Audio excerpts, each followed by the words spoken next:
¿Nunca tuviste el deseo de morir en medio de esa pesadilla? Después de esto ya cuando yo duro 15 días, a los 15 días me sacan al primer combate con las autodefensas. Yo no tenía ni idea cómo se disparaba un fusil porque todavía no había llegado a esa parte, pero había una incursión grande del paramilitarismo en una zona que era de ellos. Y nos llevaron y éramos, si vamos a contar menores, por ahí 200, 150. 250 menores. Aparte de toda la guerrillera que iba, ¿no? Porque ya de antiguos, digamos, así como lo llaman en el ejército, profesionales, así ellos se llaman allá, entonces iban otros 300, otros 400 ahí. Pues la cantidad de niños que murieron ahí en ese combate fue bárbara. Algunos comandantes utilizaban el mecanismo de amarrarse a la cintura con una cabulla, una cuerda, al combatiente nuevo, y en caso de que fuera a correr, no se les permitía correr, otros optaban por matar, porque algunos guerrilleros cuando salían a correr hacia donde estaba el enemigo, o sea, querían decir que, o lo que ellos lo visionaban así, era Sí. Que una persona, sí, se va a entregar Traición, eso es traición, entonces los mataban. Cuando los veían correr hacia el enemigo, les disparaban. Exacto. Como si fuera un enemigo más. Exacto. Y eso pasaba con muchos menores, me imagino, por el mismo miedo, ¿no? Muchos murieron intentando buscar. Tú estás ahí, eras testigo ocular de todo esto, lo De estabas todo. viendo. Sí. Los veías caer, los veías morir. Sí, y lo triste fue que nos pusieron como manera de, pues no sé, de cambiarnos el chip y meternos como psicología, mire lo que le pasó a sus compañeros, nos pusieron a recoger a los compañeros que habían caído asesinados.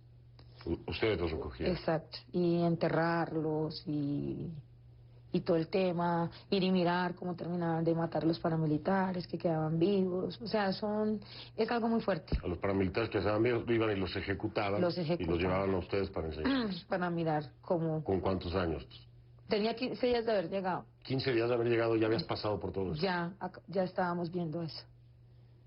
Es un bloque muy pequeño, es uno de los bloques, pero que tiene una presión militar porque está muy encerrado.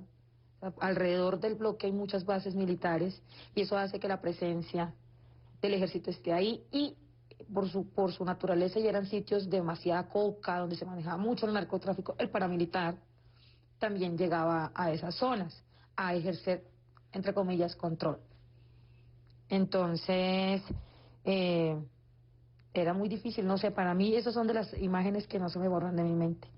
Tienes 4 hijos.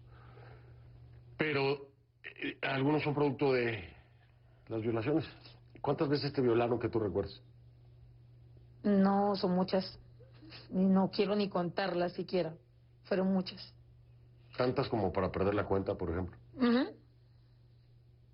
De hecho, lo que obligó a desertarme aún más fue que a los 22 años, ese día que me vine en la tarde, el comandante que estaba ahí, teniendo ya yo 22 años, intentó violarme y le disparé en la pierna. ¿Qué pasó? Pues me tocó venirme, porque eso es intento de homicidio a compañeros de fila. Tú le disparas y sabes que tienes que salir de ahí. Ahora, ya estando en la guerrilla, ¿tuviste hijos? ¿Cuántos en la guerrilla? 2. Y si tenías que irte, tenías que llevarte a tus hijos. ¿Cómo hice? Ajá. Al ser parte de la emisora, hice muy buenas amistades con la población civil, era muy cercana del civil. Sabía que iban a matar a una pareja y se iban a quedar con la zona de ellos, con la tierrita. Era una tierra muy productiva. Los señores habían brindado una información, al parecer eso era lo que habían dicho. Pero los señores conocían mi familia. Un comandante me dijo, pilas que a su hija se la van a llevar, se la van a entregar a una pareja extranjera, no quiero decir el país. Es un país que tiene mucha afinidad con las FARC. Ok. ¿Sí? Me queda claro. Y la iban a regalar para tener beneficios también. ¿Sí? Cuando me dicen eso, mi hija tenía 2 meses de nacida. Ya me iban a reintegrar nuevamente al campamento. Entonces lo que hago yo es decirle al civil, a usted lo van a matar, hagamos algo. Yo necesito que usted saque a mi hija de aquí esta noche. Si usted no se va esta noche de aquí, mañana usted no amanece. Aquí muy temprano lo van a llegar y le van a dar aquí. Eso no tienen... Usted sabe cómo son ellos.